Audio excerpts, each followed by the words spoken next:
WHO और UNICEF ने विश्व जल सप्ताह यानी कि 24 से 28 अगस्त 2025 को एक रिपोर्ट जारी की और इस रिपोर्ट में उसने बताया कि जो कम आय यानी कि निम्न आय वाले देश हैं वहां पर अभी भी एक समस्या बनी हुई है। वो कौन सी समस्या है?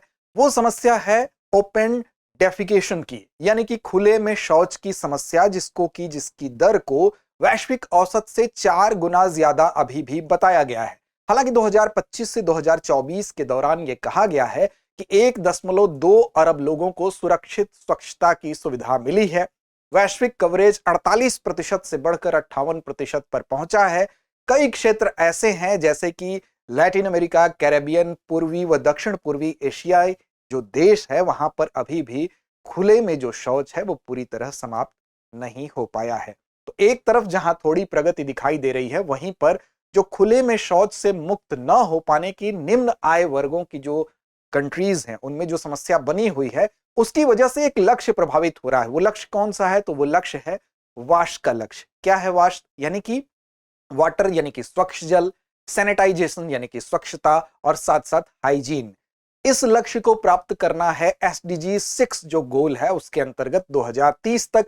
अब ऐसे में जो निम्न आय वाले देश हैं वहां की ये जो दर है यानी कि खुले में शौच करने की जो दर है वो वैश्विक औसत से 4 गुना ज्यादा है। यानी कि इसको प्राप्त करने में, एसडीजी गोल को प्राप्त करने में कहीं ना कहीं ये बाधा बन रही है और उसके लिए बहुत तीव्रता से प्रयास करने होंगे। तो नमस्कार, मेरा नाम है अमिताभ और दृष्टि आईएएस के आज के इस वीडियो में हम इसी रिपोर्ट के विषय में बात करेंगे और देखेंगे कि वो कौन कौन सी प्रमुख बातें इस रिपोर्ट के अंतर्गत बताई गई हैं डब्ल्यूएचओ और यूनिसेफ की संयुक्त रिपोर्ट में। तो चलिए शुरू करते हैं इस वीडियो को। ओपन डेफिकेशन डब्ल्यूएचओ यूनिसेफ की जो संयुक्त रिपोर्ट है उसी के संदर्भ में बात करते हैं। तो खबर आपको बताया गया कि निम्न आय वाले देशों में जो ओपन डेफिकेशन यानी कि खुले में शौच की जो दर है वो वैश्विक औसत से ज्यादा है, इसीलिए यह समस्या बनी हुई है। ऐसे में जो एसडीजी का जो गोल है 6, इसको 2030 तक प्राप्त करने का जो लक्ष्य है उसमें कहीं ना कहीं पीछे रह जाएंगे हम, ऐसी एक संभावना व्यक्त की गई है।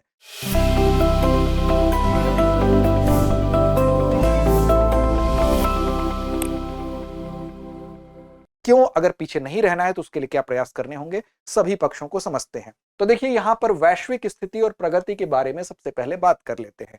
तो वैश्विक स्थिति और प्रगति हुई है, ऐसा नहीं है कि प्रगति नहीं हुई है। चाहे पर भारत के संदर्भ में भी हम आगे आएंगे, बात करेंगे कौन से प्रमुख मिशन रहे जिसमें सफलता मिली है। अगर पेयजल की सबसे पहले बात कर ले, पेयजल यानी ड्रिंकिंग वाटर की बात कर ले, वैश्विक परिप्रेक्ष्य में भी बात हो रही है, तो इसमें 2015 से 2024 की अवधि को आप देखेंगे तो यहां पर दिखाई देगा कि जो सुरक्षित पेयजल तक पहुंच है उसमें हमको वृद्धि दिखाई देती है। जो पहले 68% पर था वो बढ़कर अब यहां पर आपको 74% पर पहुंच जाता है 2015 से 2024 के बीच में।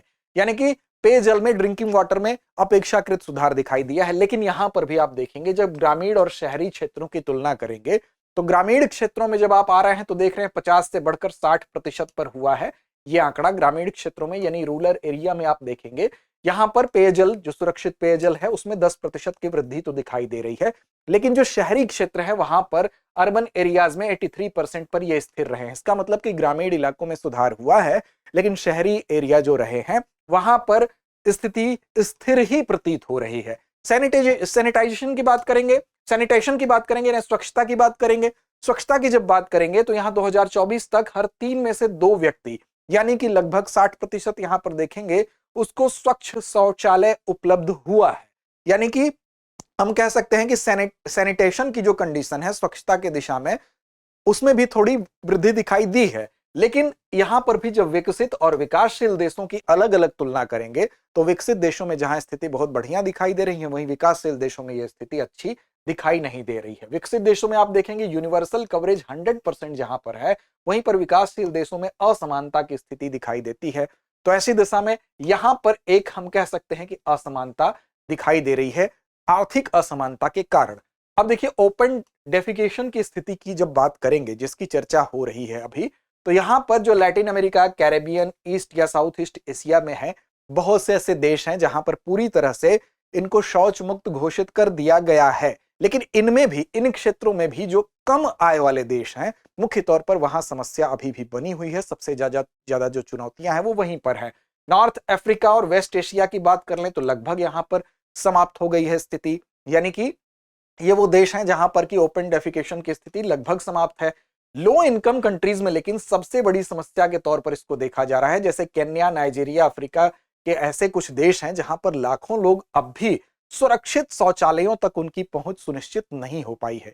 इसके अलावा कुछ ऐसे देश भी हैं जिनकी इनकम कम है, जो लगातार युद्ध में लगे हुए हैं। तो ऐसे देशों में, चाहे वो आप देख सकते हैं, चाहे दक्षिणी सूडान की बात कर ले या यमन की बात कर ले, जो युद्धरत होने के कारण वहां की पाइपलाइनें ध्वस्त हो गई हैं, तो वहां भी ये समस्या बनी हुई है। तो लो इनकम ग्रुप के साथ कुछ ऐसे समस्याग्रस्त देश भी हैं जहां पर यह समस्या बनी हुई है। अब विभिन्न स्तर पर जो विषमताएं हैं उनकी बात कर लेते हैं। तो विषमताएं भी देखिए कई तरह की विषमताएं हैं। एक तो क्षेत्र को लेकर है, एक इनकम को लेकर है। इन सारे क्षेत्र में कैसे कैसे विषमताएं हैं, एक बार उस पर नजर डालते हैं। तो देखिए, जो रीजनल अगर आप बात करेंगे डिस्पैरिटी की, क्षेत्रीय विषमता की, तो रूरल एरिया जो है, यानी कि जो ग्रामीण एरिया बनाम शहरी एरिया में बांट बांट के जब देखेंगे, तो जहां एक तरफ शहरों में घर घर पाइपलाइन आपको दिखाई देंगे वैश्विक परिदृश्य में, वहीं पर अफ्रीका के बहुत से ऐसे गांव हैं जहां पानी लेने के लिए अभी भी 2 से 3 किलोमीटर का सफर तय करना पड़ रहा है। महिलाएं विशेष तौर पर इसके लिए सफर करती हैं और उनको 2 से 3 किलोमीटर का सफर पानी के लिए करना पड़ रहा है। तो यहां पर शहरी और नगरीय जो आपको विविधता है, उसमें दोनों में असमानता आपको दिखाई दे रही है। वहीं पर आर्थिक विषमता की बात करें तो बहुत से ऐसे गरीब परिवार हैं जहां पर अभी भी वो विवश हैं कुएं और तालाब के दूषित पानी को पीने के लिए। वहीं पर जो आर्थिक रूप से समृद्ध हैं, उनके पास आरओ और तमाम तरह के ऐसे स्वच्छ जल, यानी कि फिल्टर वाला साफ पानी अमीर परिवारों को उपलब्ध है। तो आर्थिक रूप से भी यहां पर असमानता दिख रही है। इसके बाद सोशल अगर तरीके से देखें, सामाजिक विषमता देखें, तो वो भी आपको दिखाई देगा, क्योंकि बहुत से ऐसे ऐसे समूह हैं, चाहे वो जनजातीय समूह हो, चाहे वो अल्पसंख्यक समूह हो, जो कि अभी भी विशेष रूप से जो आदिवासी समाज है वो सबसे ज्यादा प्रभावित है। भारत का उदाहरण भी आप देख सकते हैं। यहाँ पर जो आदिवासी बस्तियां हैं या अफ्रीका की जो घुमंतू जनजातियां हैं, अक्सर जो स्वच्छता है, वो उन स्वच्छता की जितनी भी सुविधाएं हैं वो उनसे वंचित रह जाते हैं। इसके अलावा लैंगिक विषमता भी है। लैंगिक विषमता के तौर पर स्त्री और पुरुष को भी बांट के आप देख सकते हैं, यानी कि ज्यादातर जो पुरुष हैं वो पानी लाने की जो स्वच्छता की दिशा में जो पानी न होने की जो स्वच्छ पानी की कमी है, उससे सबसे ज्यादा प्रभावित स्त्रियां हैं। कई बार जो स्त्रियां होती हैं, खुले में शौच के लिए पुरुष तो चले जाते हैं, लेकिन स्त्रियों को रात होने का इंतजार करना पड़ता है। तो इस तरह से यहां पर लैंगिक आपको विषमता भी दिखाई दे रही है कि ज्यादा जो सफर कर रही हैं वो पुरुषों की तुलना में स्त्रियां कर रही हैं, और सुरक्षा के जोखिम का भी वो सामना ज्यादा कर रही हैं। तो ये विभिन्न स्तरों पर आपको असमानता की जो तस्वीर है वो भी प्रस्तुत की गई, चाहे वो क्षेत्रीय असमानता हो, आर्थिक असमानता हो, सामाजिक असमानता हो, या जातीय अल्पसंख्यक आदिवासी समुदाय बनाम अन्य की जो असमानता हो, या लैंगिक विषमता हो। ये तो विषमताएं हैं जिसकी तरफ इस रिपोर्ट में इशारा किया गया है। साथ ही कुछ अन्य भी हैं, जैसे कि विथ रोड्स बनाम विदाउट रोड्स कम्युनिटीज। या विथ रोड्स मतलब जो सारी सुख सुविधाओं से कनेक्ट होते हैं, सारी योजनाओं का लाभ जहां तक पहुंचता है। विदाउट रोड्स का मतलब कि जो सुख सुविधाएं और मौलिक जो मूलभूत आवश्यकताएं होती हैं उनसे वंचित होते हैं। तो इनके बीच में भी एक विषमता दिखाई देती है। पीपल विथ डिसेबिलिटी, यानी जो लोग सामान्य व्यक्ति नहीं हैं, जो किसी न किसी तरह से डिसेबिलिटीज से घिरे हुए हैं, तो शौचालयों तक पहुंच में आप देखेंगे उनको अभी भी कठिनाई है। तो ये तमाम ऐसी विषमताएं हैं जिसको ये माना गया है कि इन विषमताओं को भी कारण माना जा रहा है कि जो वाश, यानी कि जो वाटर है, इसके अलावा सैनिटेशन है, या हम कह सकते हैं हाइजीन है, इसके तक जो पहुंच करने का जो लक्ष्य रखा गया है 2030 तक एसडीजी गोल 6 के अंतर्गत, उसमें ये विषमताएं भी बाधा बन रही हैं। अब कम आय वाले देशों की चुनौतियां क्या हैं? तो देखिए, कम आय वाले देशों में ओपन डेफिकेशन रेट जो है उसको अगर देखेंगे तो वैश्विक जो दर है उसकी तुलना में जो कम आय वाली देश है वहां पर इनका औसत 4 गुना अधिक है, यानी खुले में शौच जाने की दर यहां पर 4 गुना ज्यादा है।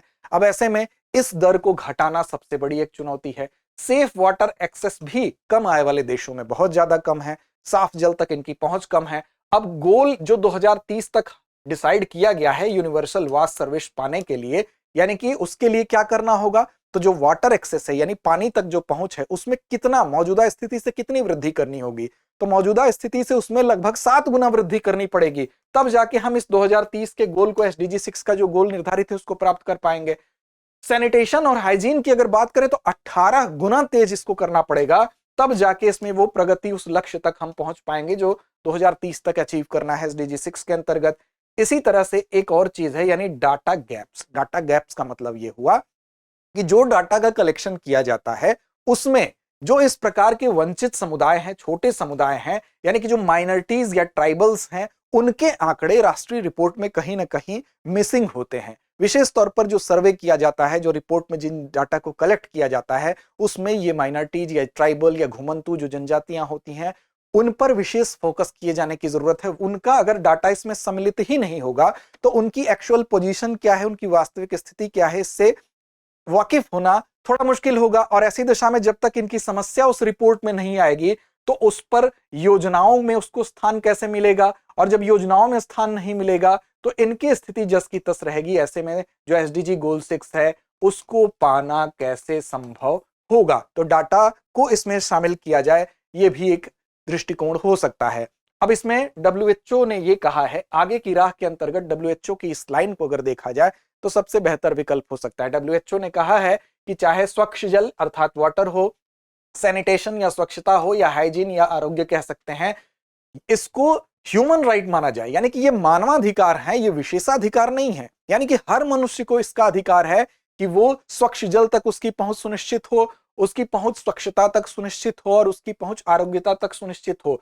ये किसी भी तरह का प्रिविलेज नहीं है, विशेषाधिकार नहीं है, बल्कि ये हर मनुष्य का ह्यूमन राइट है, मानवाधिकार है।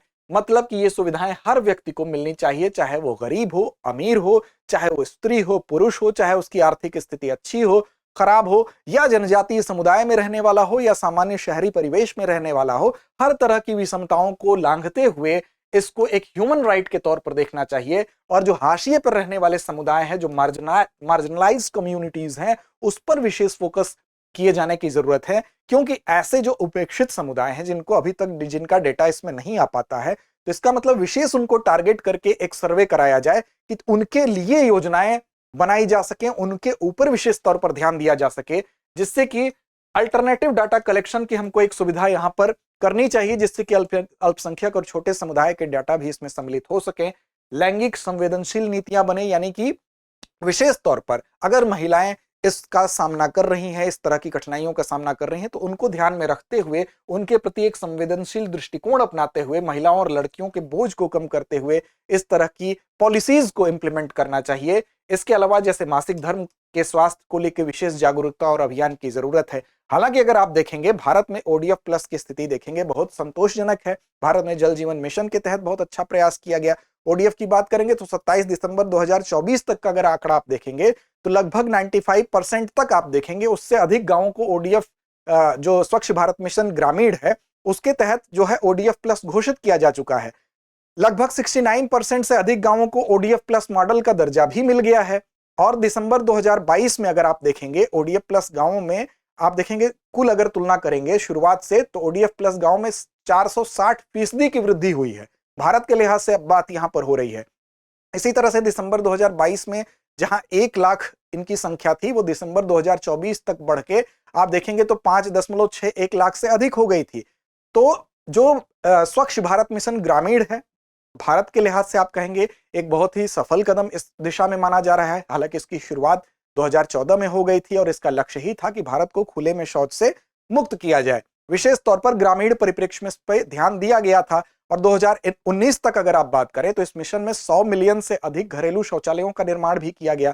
6 लाख से अधिक गांवों को ओडीएफ जो है वो घोषित किया गया था। और इसमें जो एसडीजी लक्ष्य है, यानी कि एसडीजी लक्ष्य 6.2, उसी के अनुरूप ये सारे टारगेट फिक्स किए गए थे। इन उपलब्धियों के आधार पर ही स्वच्छ भारत मिशन ग्रामीण का चरण 2 भी स्टार्ट किया गया है, जो कि 2020-21 से लेकर 2025-26 तक एक मिशन मोड में काम करेगा। अब इसमें क्या होगा, तो जो ग्रामीण भारत है वहां पर खुले में शौच मुक्त यानी ओडीएफ की स्थिति है, उसमें ठोस और तरल अपशिष्ट के प्रबंधन को भी यहां पर प्रमुखता से उस पर भी ध्यान केंद्रित किया जाएगा। और इसी कार्यक्रम के माध्यम से विशेष रूप से यह उद्देश्य यहां पर रखा गया है कि जो ओडीएफ की स्थिति जिन गांवों ने प्राप्त कर ली है उनमें स्थायित्व बना रहे। इसका मतलब ये नहीं कि ओडीएफ एक बार होने के बाद वो फिर उस श्रेणी में शामिल नहीं हो सकते हैं। यानी कि परंपरागत रूप से एक देखिए, ये सारी चीजें क्यों होती हैं, ये सारी चीजें इसीलिए होती हैं कि जब कभी भी इस तरह की सिचुएशन होगी, खुले में शौच की प्रवृत्ति होगी, तो उससे क्या होता है, उससे जल भी प्रदूषित होता है, जल के साथ साथ वहां पर तमाम तरह के रोग भी फैलते हैं। अब इन रोगों से भी रोकथाम हो सके, यानी कि ओडीएफ अगर कोई स्थिति प्राप्त हो गई है तो उसको लंबे समय तक बनाया रखा जा सके, इसीलिए ये किया जाता है कि लंबे समय तक बनाए रखने के लिए ये सारी गतिविधियां, चाहे वहां पर ठोस अपशिष्ट हो गया उसका प्रबंधन किया जाए, गांव में गड्ढे बनाए जाए, उसमें अपशिष्ट का जो इस तरह के अपशिष्ट है उनको अलग किया जाए, इस तरह की प्रणाली स्थापित की जाए, तरल अपशिष्ट का प्रबंधन किया जाए जिससे कि सुरक्षित और टिकाऊ तरीके से अपशिष्ट जो जल हो गया या अन्य तरल अपशिष्ट है उनको क्या किया जा सके, उनका उपचार किया जा सके, उनका निपटान किया जा सके। अब विशेष तौर पर ये जो जितनी भी ये चीजें होती हैं, जो शौचालयों का निर्माण नहीं हो पाता है, अगर निम्न आय वर्गों के जो देश हैं वैश्विक परिप्रेक्ष्य में आप देखेंगे तो उसका मुख्य कारण क्या होता है? तो ये देश गरीब होते हैं। गरीब होने के कारण क्या होता है? शौचालयों का निर्माण नहीं हो पाता है। शौचालयों की जब कमी होगी तो ज्यादा से ज्यादा लोग क्या करेंगे? बाहर जाएंगे। और साथ साथ एक और बहुत बड़ा कारण होता है, एक परंपरागत आदत बनी हुई होती है। तो लगातार ओडीएफ श्रेणी में, ओडीएफ प्लस श्रेणी में बने रहने के लिए जो परंपरागत आदत है उस आदत को छुड़ाना जरूरी होता है। कई लोग आप गांव में देखेंगे वहां पर शौचालय हैं फिर भी वो बाहर खेतों में जाते हैं। तो ये बात उनको बतानी पड़ेगी। जैसे बहुत से नाइजर हो गया, चाड हो गया, इथोपिया हो गया, आज भी यहाँ लाखों लोग खुले में शौच करते हैं। भारत में भी अभी बहुत से ऐसे जगहें हैं, अभी गांव है जहां पर एक्चुअल धरातल पर स्थिति विपरीत दिखाई देती है। तो उनको एक सेल्फ, हम कह सकते हैं, एक जागरूकता की जरूरत है। और हम जो पढ़े लिखे लोग हैं उनको इस बात को जाके बताना होगा कि इसकी वजह से तमाम तरह के रोगों का वो शिकार हो सकते हैं, जल प्रदूषित हो सकता है और कहीं ना कहीं पूरी साइकिल पानी मिट्टी दूषित होगी जिससे कि हैजा, डायरिया या टाइफाइड जैसे रोग फैलेंगे। तो इस तरह से उनको जागरूक करके इस चीज से, जो स्वच्छ भारत मिशन के तहत जो ओडीएफ प्लस का आंकड़ा हमने पार किया है, वास्तव में हम उसको और बेहतर स्थिति में ले जाते हुए वैश्विक रूप से एक मॉडल के रूप में भारत को प्रस्तुत कर सकते हैं। और इसमें कोई संदेह नहीं है कि हम एसडीजी 6 का जो लक्ष्य तय किया गया है उसमें भी सुधार करने में अपना अहम योगदान दे सकते हैं। तो फिलहाल बात करते हैं आज हम अभ्यास प्रश्न की। तो वैश्विक स्तर पर एसडीजी 6 को किस वर्ष तक हासिल करने का लक्ष्य निर्धारित किया गया है? विकल्प आपके सामने हैं, 2025, 2030, 2040 या 2050। इस प्रश्न का जवाब कमेंट बॉक्स में देना ना भूलें। लड़ते रहें अपने लक्ष्य की ओर। अब एग्जाम की तैयारी को और बेहतर करने के लिए हमारे चैनल को लाइक, शेयर और सब्सक्राइब करना ना भूलें।